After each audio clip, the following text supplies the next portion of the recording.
I've encouraged her to do is that if there's something that looks like it would be useful for us to answer right away, she is totally free to interrupt at any point. Otherwise, might hang on to some of those questions till the end. Our intent is to try and run only for max 40 minutes, potentially a bit shorter, it depends. But we'd really like to have some opportunity for some discussion after. And I know we have a lot of people on this call, but we would hope that people have an opportunity to contribute some thinking around this. And if not, just to know that Suzanne and I are happy to follow up and answer any of the questions that may not have been answered during the presentation, or to hear any thoughts that you might have related to this agenda. So we're very pleased to do that. So if you don't manage to get in before we finish at 2, by all means, share the information with us. So the presentation is titled Connections First, which is what we titled our fellowship about building naturally supportive communities. I want to say how pleased we are this afternoon to be presenting to this group, because really you are a critical organization and people that are extraordinarily well positioned to help advance this agenda and to potentially have some of this approach adopted at a community level. When you think about building more naturally supportive and resilient communities, that's very much an underpinning of what much of FCSS is all about. And so we're really pleased to be able to talk with all of you today. I understand that you're representatives broadly across the province, which is also terrific. Different communities are all different. You'll hear us say it a few times, something that I know you don't need to know. You know this very well, but context is everything in communities. So as you listen to this, if you think about the community, the municipality in which you live, work, and play, it's important that that is a way that you think about this work going forward. Now, there we go. So just by way of a teeny bit of background, and I won't spend a lot of time on this, but we need to acknowledge the work that the Calgary Change Collective did a number of years ago, related to strategies related to natural supports in vulnerable youth. This was a piece of work funded by the Burns Memorial Fund. These were youth that were requiring a degree of intervention, and natural supports were introduced as a strategy to help reduce their vulnerability and improve outcomes and successful development transitions for these youth. The project was extraordinarily successful in Calgary, and the Burns Memorial Board decided that they really thought it would be useful to try and look at, well, this was very helpful in terms of vulnerable youth. They wanted to really think about how could you get upstream with this, and what could you do with natural supports as a more preventative strategy. And so that's the lens that, that we have brought to this project. It is a preventative strategy, and it is targeted on the middle years rather than the vulnerable youth. We did interview youth as part of our project, vulnerable youth that had been part of a natural supports approach. They've been using that as part of their intervention and going forward.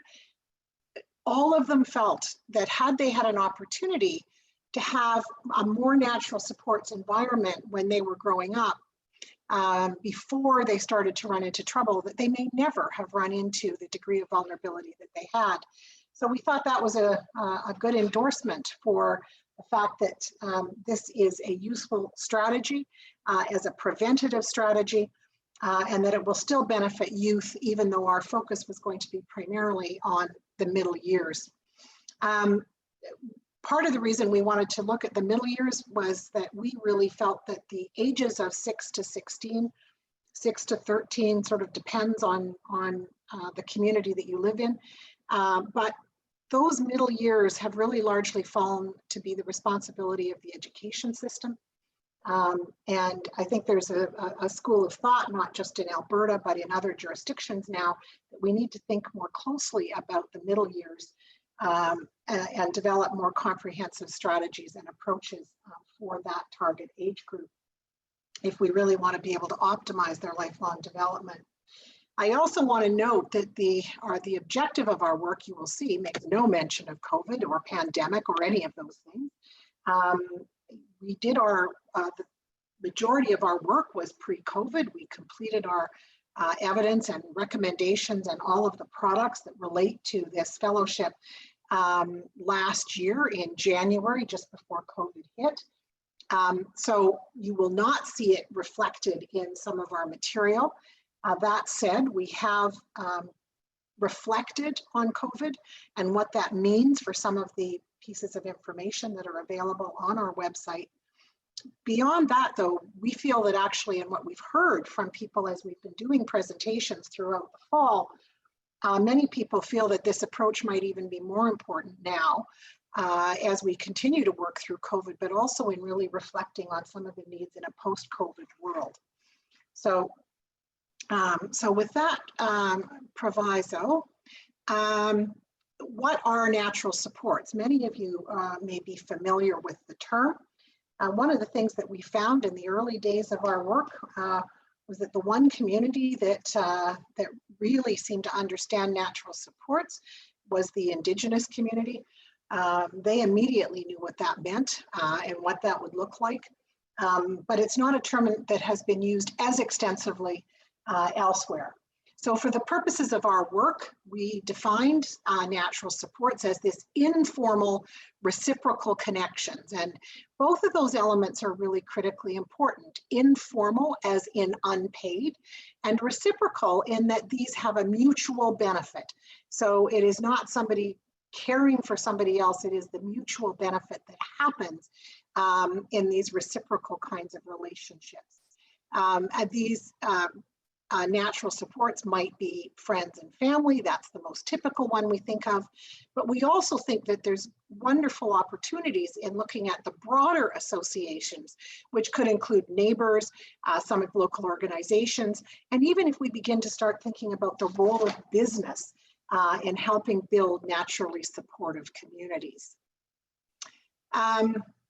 Why do natural supports matter in the middle years in particular?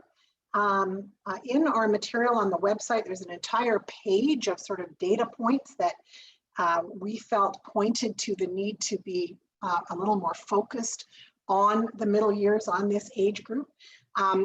Two of them are here that we thought were pretty significant. The number of grade 4 children who felt they had no important adults in their lives, and that it's actually increasing, not going down. A really significant data point. The other one is, who are you with after school? And again, children in grade 4, 24% said they were by themselves. Only 9% said they were with a non-parental adult. So certainly something to think about in our communities, given that we know formal out-of-school supports for kids in the middle years are actually relatively limited. And these are times of potential risk and vulnerability for kids in those after school hours and out of school days. One of the other factors in some of our data that shows up is actually the change in work life for people. And of course, now it's changed yet again. And I'm not sure what that impact is going to be, but I think paying attention to how employment has changed, particularly for children and families in lower income communities, is a really important overlay to think about at a community level in terms of building more naturally supportive communities. Prior to COVID, we already had a lot of people working in the gig economy, and we certainly have very many people that do not work traditional hours anymore. So this means we need to think more broadly about what we're doing for kids within our communities, and just traditional out of school care from 4 to 6 Monday to Friday is not likely to really be able to serve the needs of many of children and families in our province. So this is Suzanne's minion slides. We're not allowed to, there's nothing in our website that shows the minions because of course we have no permission to use this, but we love the minions. They're so cute. And so obviously when you look at normal childhood, this is kind of a typical picture, right? You've got a fairly healthy child in the middle. They've got their family, which is parents, grandparents, siblings, aunts, uncles.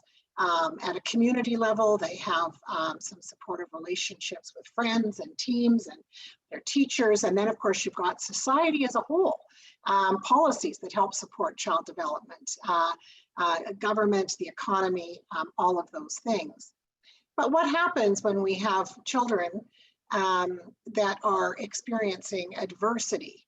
Well, you know, the importance of some of these other roles in supporting kids, in building resiliency in children, start to shrink and adversity begins to take over. Some of the adversity, of course, is referred to as ACEs, adverse childhood experiences. But it's not only the things that we consider adverse childhood experiences within that narrow construct. It's really thinking more broadly about adversities in childhood. Current one right now, of course, is the impact of COVID on children. That is an adversity. A disaster, such as we've had in Fort McMurray with fires, for example. Those are all adversity, wouldn't necessarily fall within that ACEs parameter, but it is adversity that the child is experiencing. And the adversity interferes with their ability, they don't have the supportive relationships, but also interferes with their ability to build those relationships.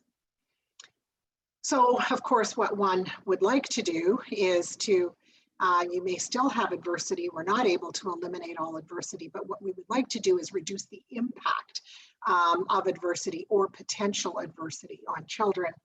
And what we're proposing as part of our work, what we have seen emerge out of the research that we've done, is that really there's an opportunity to focus at this level of community, that this is a place where we have not always looked. We do a lot of one-to-one work with children and with families, but there's a lot of assets at a community level that are in fact those informal assets, people that are not necessarily paid to do what they do, but rather just building those healthy relationships which help to reduce the negative impacts of adversity and build resiliency in children. So this is really where our work focused. So what did we do? Well, we did, because Suzanne is a brilliant researcher, and we had a great little team with us as well doing the research. We looked at all of the existing evidence. We certainly grounded this all in the brain science in terms of child development, so we underpinned this with other existing evidence. But we then felt we needed to do some of our own work. And so we undertook 6 fairly major projects that happened over about the first year and a half of the project. To begin to build this this information that we could start to look at, you know, what really could be done, how do we need to move forward. You'll notice that I've highlighted number 2, and the reason that I've highlighted number 2 is that this actually was a project that we used as the parameter for studying policy and program recommendations, the FCSS provincial priorities and outcomes. So this evidence piece was actually built on the FCSS information, the policy information at the provincial level. Why did we do this? Well, we looked through, we did a scan of Government of Alberta policies, looking for the constructs around community well-being, child and family well-being. And of course, this, the FCSS work really rose to the surface as being the most related and the most aligned with looking at how we improve life skills and improve outcomes for children and youth. So you can see why Suzanne and I were very pleased to be able to have an opportunity to talk with you today. This is just an extremely important group and we hope that we can do some thinking about how some of this work might be able to be taken up within your communities, and we'll make sure that we have some time for that discussion at the end. Summary of some of our key findings are here. All of the evidence reviews are on the website, as well as a much more detailed summary of key findings, but these were a couple of critical ones. As you can well imagine, safety, a significant issue. And, one of the things Suzanne and I have talked a great deal about is that, at some point we think there needs to be some work looking at enabling policies related to safety, because a lot of people are reluctant to build relationships with children. Organizations are very cautious about bringing in volunteers, untrained people to connect with children. And yet this is really where we have relatively untapped assets. So safety was a huge concern. It's a concern for families. It's a concern for service providers. But we think that there are some strategies and ways that neighborhood safety can be improved, and that would actually help enable some of those kinds of relationships and connections going forward. We also believe that a resilient, more cohesive neighborhood where people have a strong sense of belonging is going to be a safer neighborhood. So there's a broad agenda around neighborhood safety here that is relevant not just for families, for kids, for local organizations, but also for local businesses. There was much about the role of community and community associations. There's space becomes an interesting challenge. There's a lot of space that's available, but often not accessed. Coordination of partners was essential, and need to create opportunities for all citizens, really within a community, within a neighborhood. We use community, I should mention, in a very, we're thinking of community as a geographic community. There are other definitions of community, but we're thinking of it more with geographic boundaries and more from that perspective of neighborhood. So I should have mentioned that earlier, but I suspect that that's the way you think of communities primarily as well. But really looking at opportunities for all. So this idea of inclusive things within a neighborhood that is not just looking at children in the middle years and their families, but thinking about seniors, thinking about the opportunities of diversity within a neighborhood, all of those elements. The need to formalize some coordination. I think it was fairly evident that there are people in the community who are responsible for outreach and the development of strategies that could enhance natural supports, but there is a need for some of that leadership to be more formal and to be compensated. Very difficult for communities to do this totally on their own. That does not mean that everything needs to be compensated. This really was about things like engagement coordinators being important pieces of the puzzle potentially. And specific strategy considerations, again, thinking about within the community as well, that really broad range of partners, the cast of unusual characters who might have a role, the roles of churches, as I say, seniors organizations, and certainly the business community, your local business community, can be a very important partner. So developing a shared vision and building on existing resources. This isn't about creating a bunch of new resources. Really a naturally supportive community would come about best from building on existing resources. So when we looked at the FCSS material, what did we see in our rapid review? Well, there were basically 25 initiatives that work to improve personal well-being and that focused on child and youth development. The majority of these, though, were focused on individual well-being, and this is a challenge. There's not as much work focused on improving family and community well-being, which really calls for some different kinds of action. The priority outcome that had the fewest number of initiatives attached to it was families having social supports, and of course that's part of having a naturally supportive community. But there was a high proportion of effective initiatives that promoted healthy functioning within families. So there's an interrelationship, but the fewest number of initiatives actually had that broader social agenda attached to it in reviewing the material. Bottom line is there's way less evidence generally, not just here, but across the board, around strategies that address the well-being of families and communities. And generally the quality of that evidence is a bit lower. We are still left with an awful lot of the evidence being created around strategies that improve individual well-being. So of course, one of the things that's important is that we start thinking about how we better measure community well-being, and to really look at the impact of community well-being, more naturally supportive communities, inclusive communities, sense of belonging, and how that ultimately will improve the outcomes for citizens within that community. Not something we could solve in 2 years, needless to say. Maybe I'll just pause for half a second. Melissa, are there any questions to this point? There aren't any questions yet. Okay. Suzanne, did you have anything to jump in on?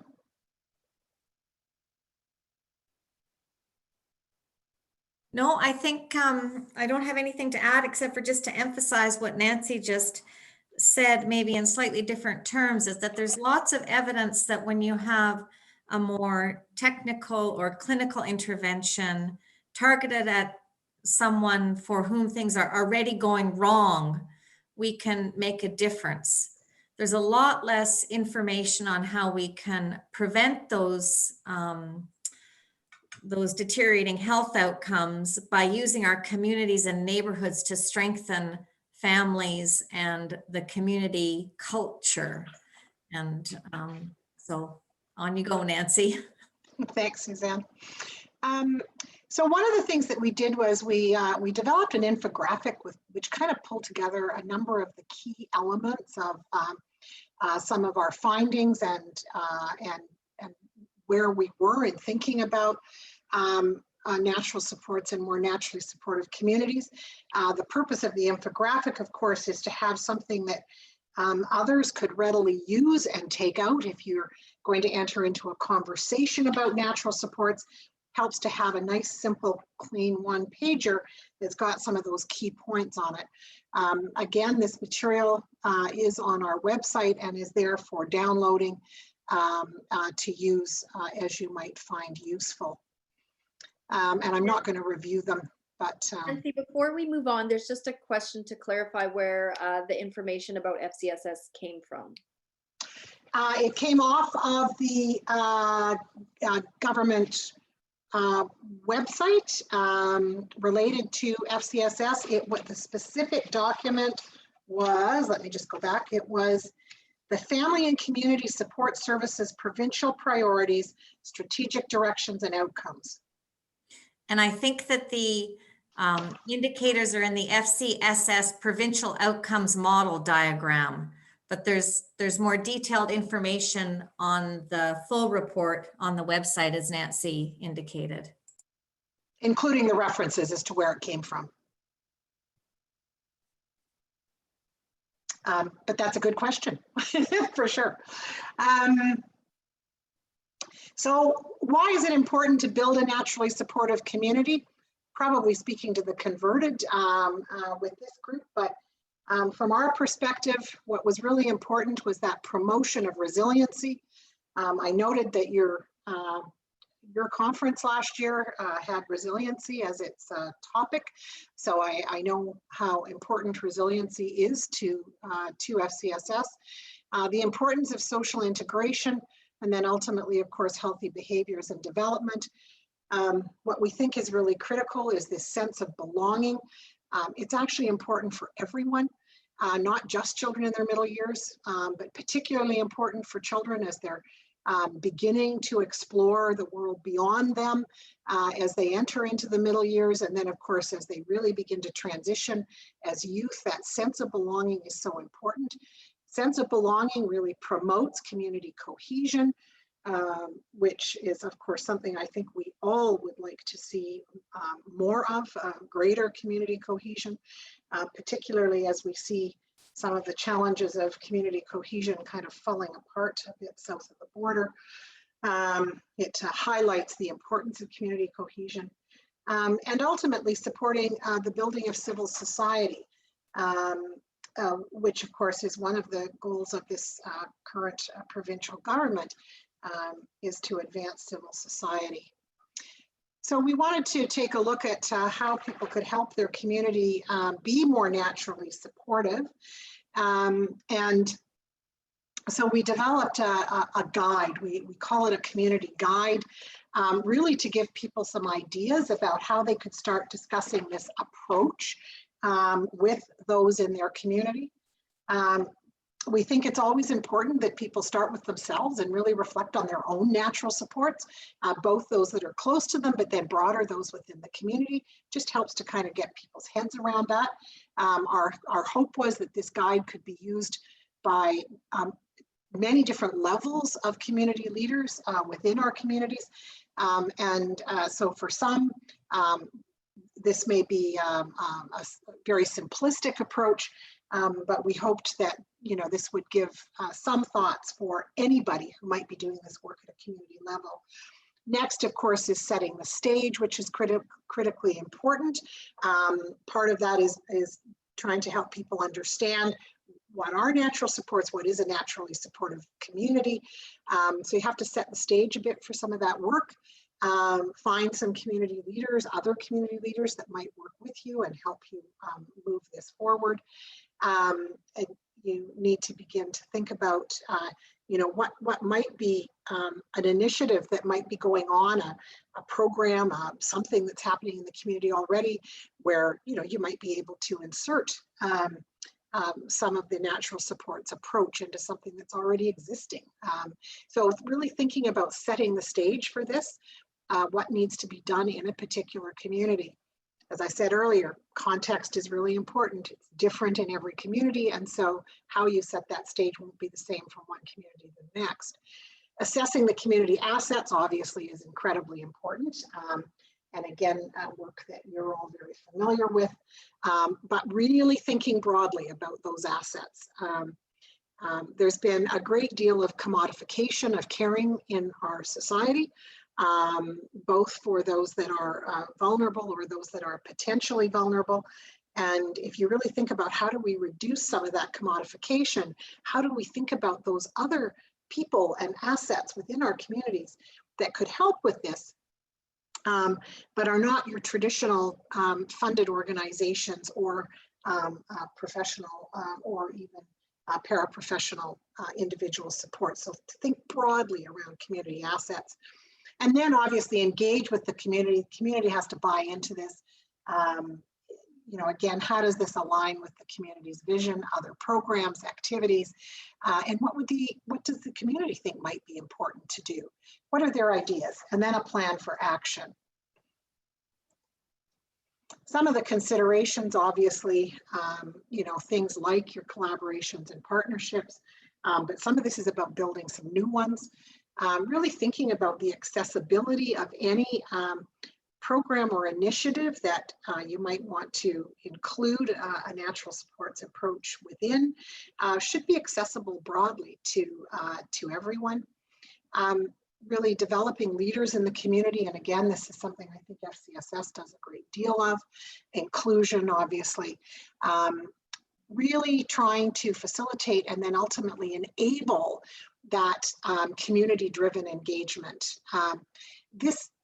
To be a naturally supportive community, you hope that you sow the seeds, that you get some people beginning to think about how they could, what kinds of things they could do to make their community more naturally supportive. But ultimately, if it's not driven at the community level, it won't be sustained. So really important to have that community-driven engagement. Again, obviously, focus on building a sense of belonging and neighborliness, and that focus on building resilience. Again, the comment, every community context is unique. So what's an example of a strategy? Because this obviously, this could be, you could do a lot of work, or you could do a very little bit of work. And, we think there are small things that could be done. If people start to think about why a naturally supportive community is important, there's some very simple things that can be done. And one that Suzanne has done some work on, came up with, and there's a paper on this within our website, is something as simple as social snacking. And we found that this is an idea that many people have grabbed hold of, because they can think, I believe, about how they could do this within their community, and it's not a big deal, and it actually just makes a lot of sense. It's those brief and informal positive interactions that happen in daily events that will contribute to happiness, sense of belonging, and identity. And one of the things that we think is really important about social snacking, and I'll let Suzanne jump in as well, first of all, it is evidenced that you will get an oxytocin sort of happy hormone hit when you have a positive interaction. And what's really important here is that both the sender and the receiver will have that kind of positive interaction. And I think we've actually seen, interestingly enough, with COVID, certainly in the early months last spring, we saw a real increase in people participating in what I would call social snacking, walking in the neighborhood, everybody saying hi to one another. We needed whatever social interaction we could get. One of the things we think is going to be really important in the future is that we don't lose that. Some of that's happened around COVID, but we want to make sure that we continue to have that.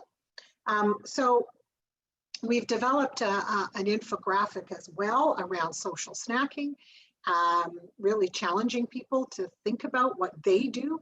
Are they a social snacker? Are they benefiting from it? Are they, helping kids, making their neighborhood more naturally supportive by spreading social snacks? So again, an infographic. This is not yet up on our website. You are the first people who have actually seen this, other than our team.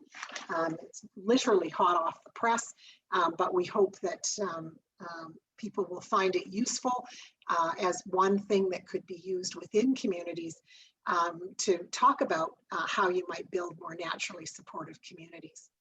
Suzanne, anything you want to add on that one?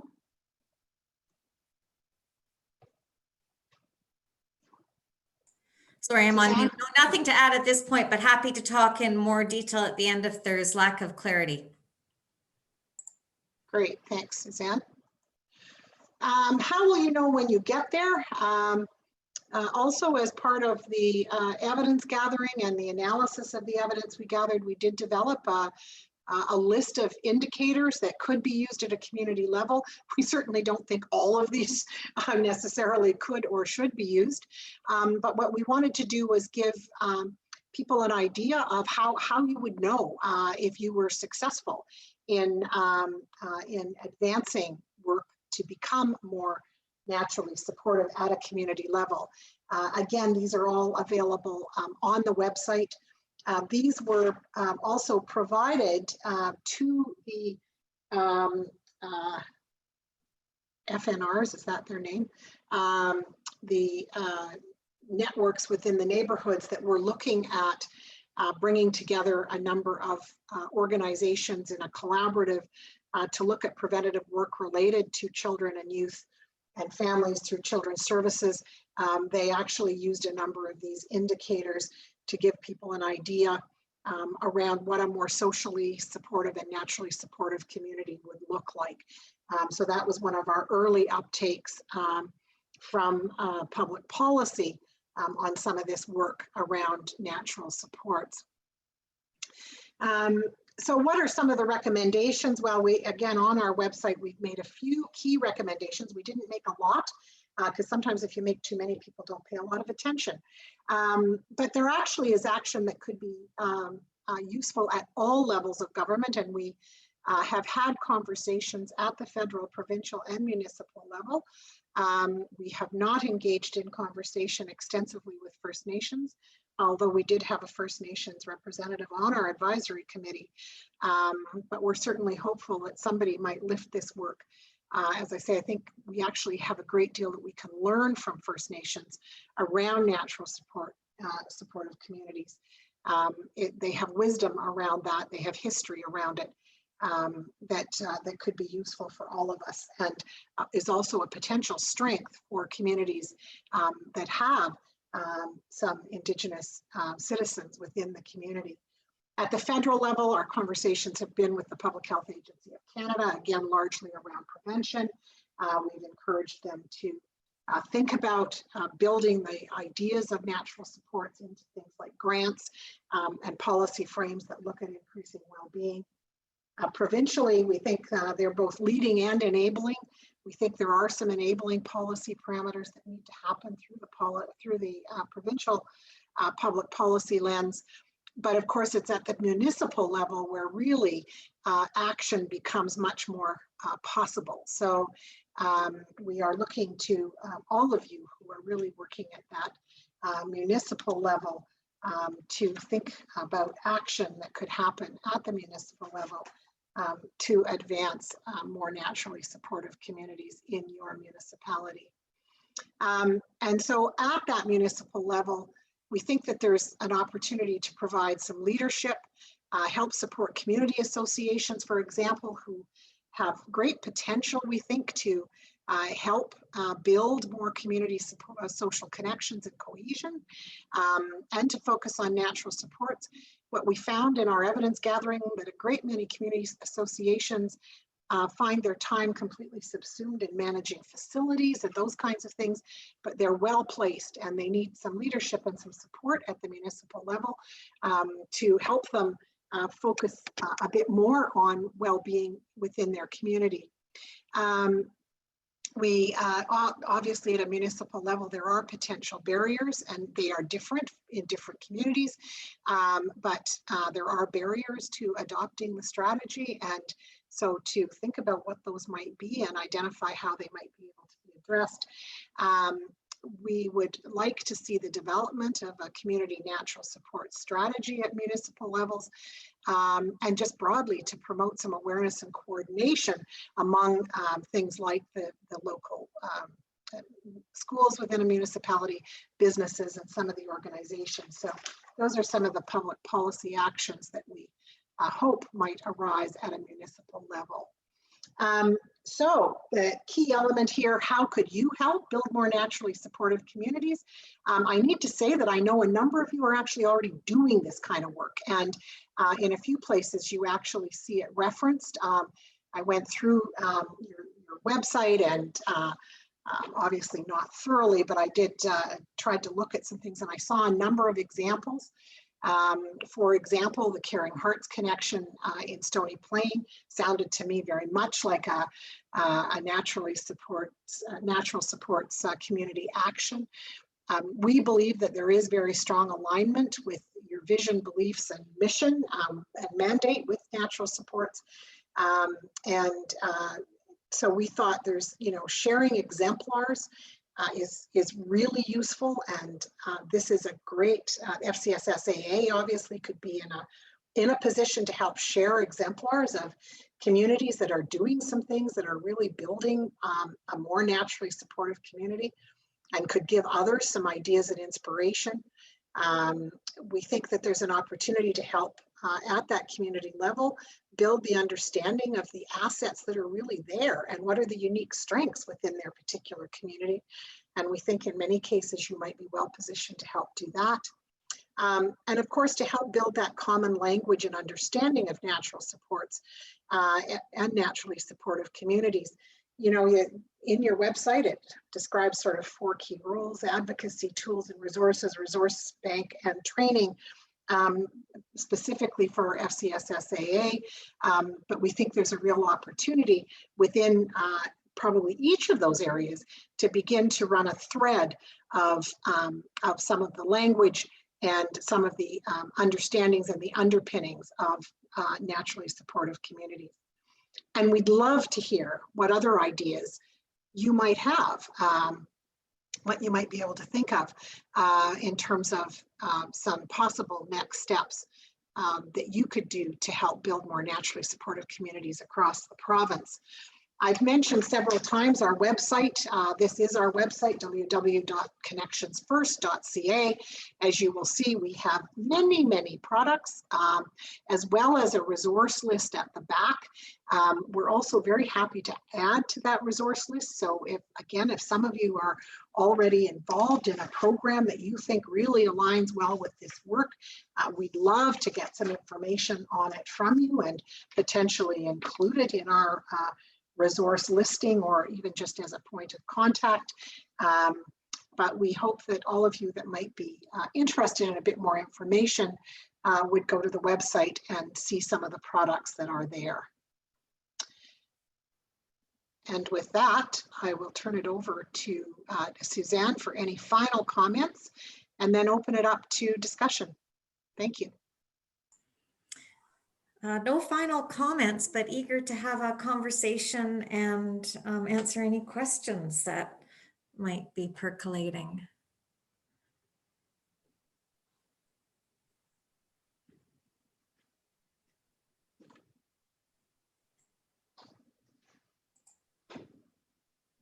We've either left you stunned or you've fallen asleep.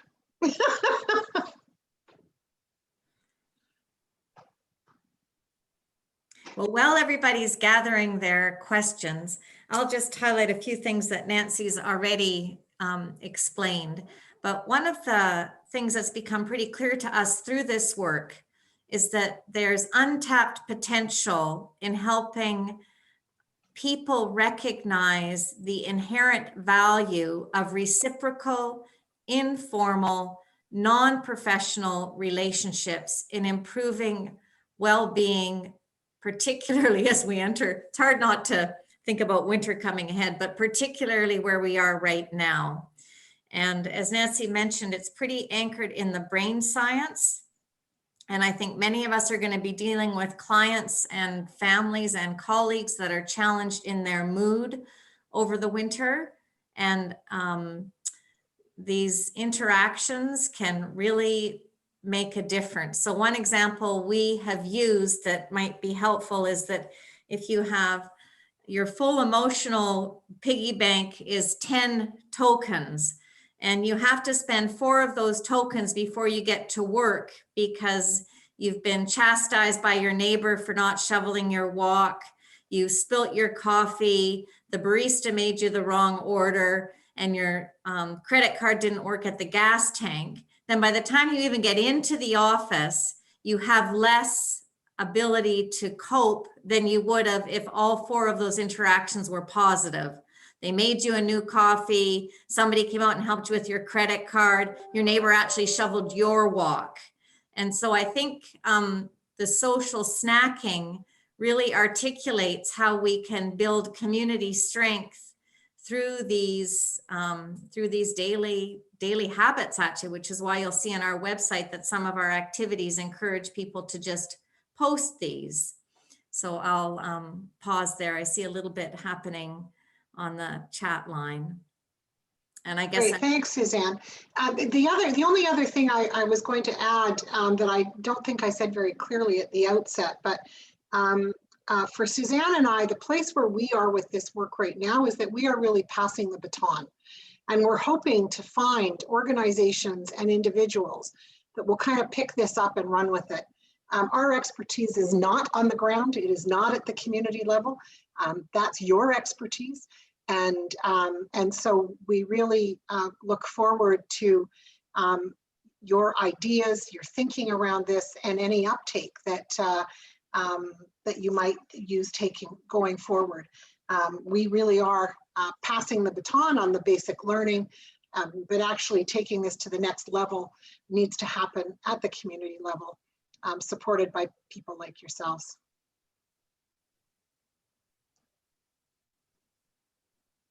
We've had many people ask us if we want money to do programs, and we keep saying, this isn't a program, it's an approach, it's a concept. It needs to be included in existing programs. It's not creating a new program. So there's a couple of things on the chat line that that maybe we can talk about. One is from Jessica around FCSS natural supports and connections are important. I mean, I hope we've highlighted that. You're interested that commodification of caring was mentioned, and that is mentioned in our documents, and we have some information for purchase. Nothing we have is for sale. It's all available in the public domain to be used and reused. I don't know if that was the question you were asking. Mandy says poor mental health is more of an issue, and I think there is an opportunity for us to do more of it both in our personal world and in our professional world, for sure.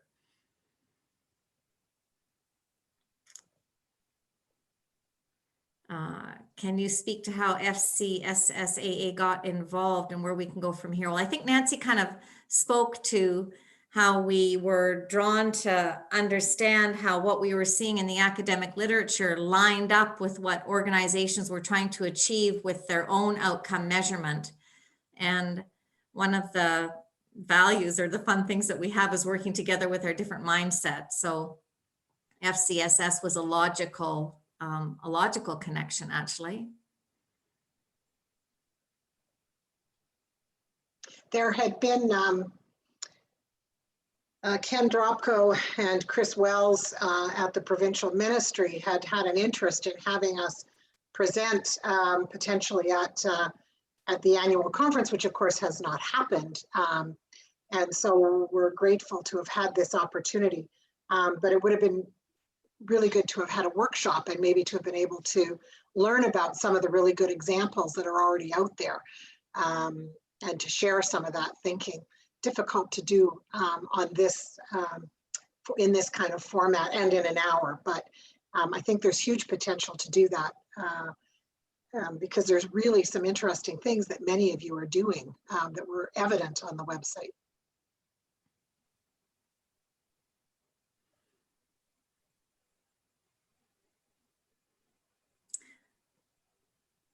So we're getting a few comments about the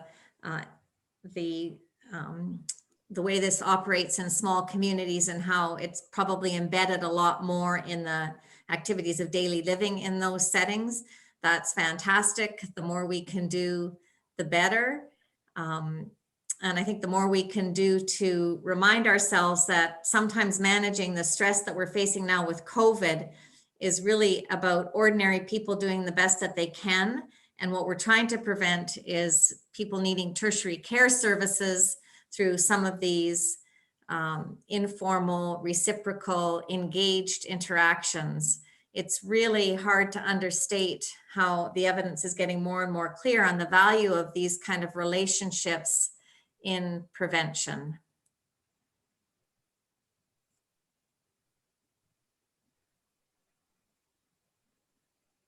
The other part I'll just mention is one of the things that surprised Nancy and I as we were looking at this is the lack of information on how we engage those who are not inherently interested in children and families. So it's not that difficult for people that care to find meaning in this work. What the opportunity is to find a way to remind people that don't have this top of mind that their actions are important and valuable, how welcomed we feel in the coffee shop, how welcomed we feel in our community center, how welcomed we feel at the ice rink. So even though the role is maybe about cleaning the rink itself, the interaction with the person also is important.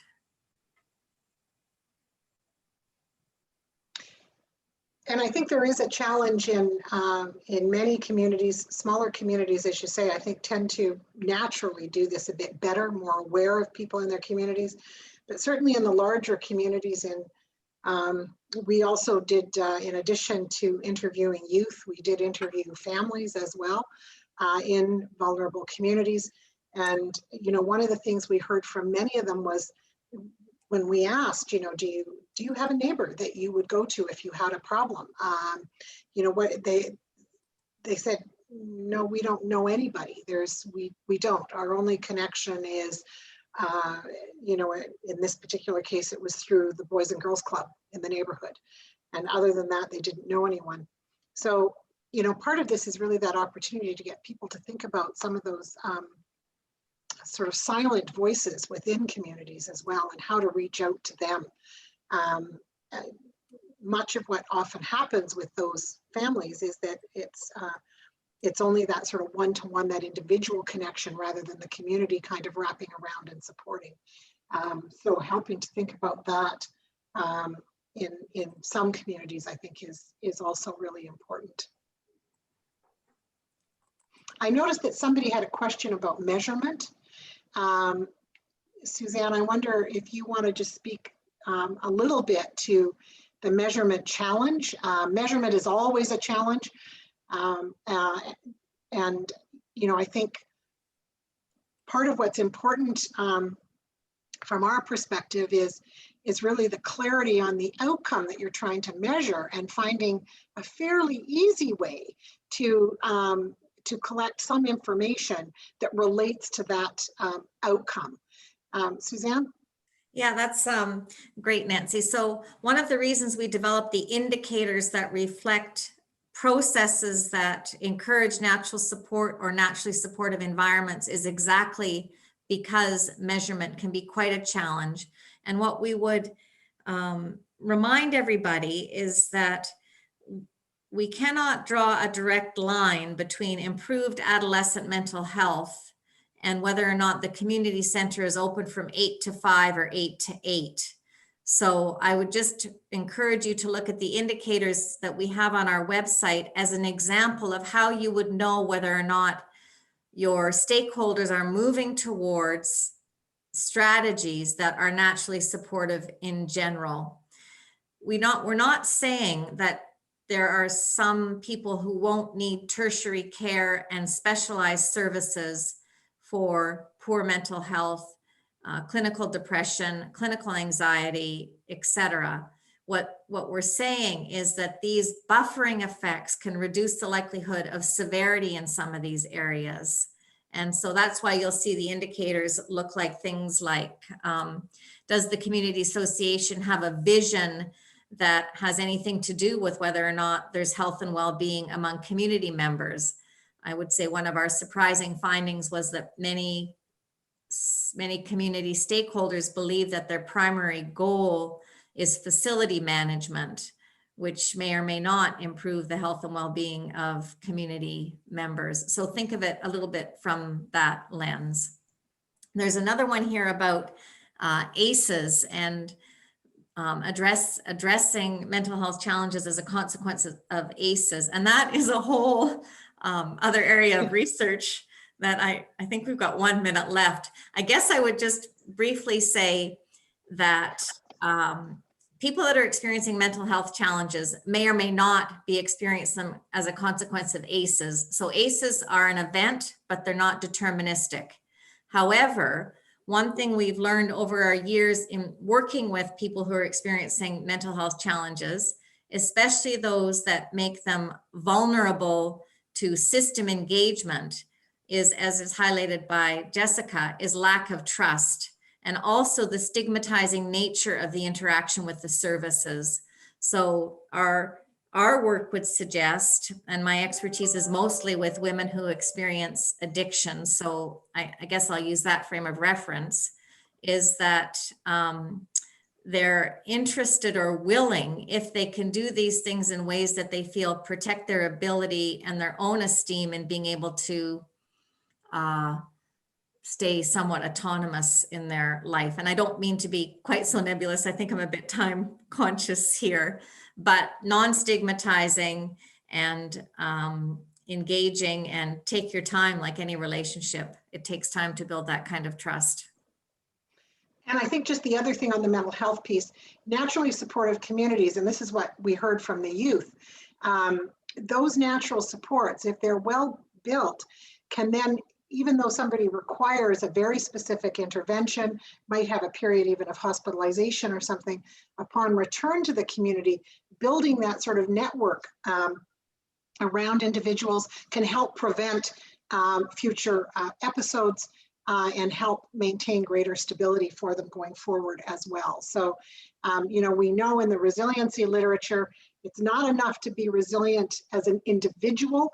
An individual also requires a supportive environment, a resilient environment around them. So both are needed to ultimately have resiliency. I think we're 2 minutes past our time, Melissa. There's lots more information and things on the chat line. I would just like to thank you very much for taking the time this afternoon.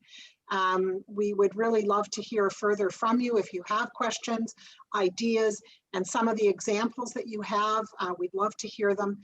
Melissa, thank you very much for organizing this and for monitoring our chat as we went through. Hope everyone has a good rest of the day. Thanks, everybody. And I believe our ACEs document is on the website for those that remain interested in ACEs and outcomes. Yes, there's two. Yeah, the ACEs prevention and proactive support stuff is on the website, as well as an out of school review, environmental scan and review. Both are sort of interrelated to this agenda, and our work that both of them are work that Suzanne and I did with other hats on for other organizations, but interrelated work. So again, encourage you to go to the website.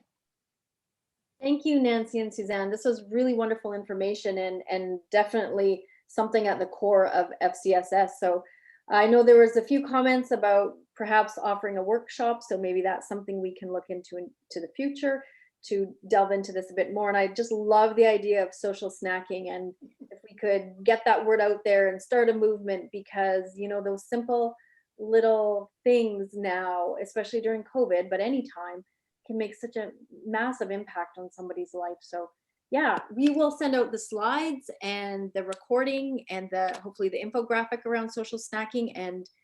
And thank you all for taking time to join us today. Thanks, everybody. Thank you. Bye. Bye. Thank you.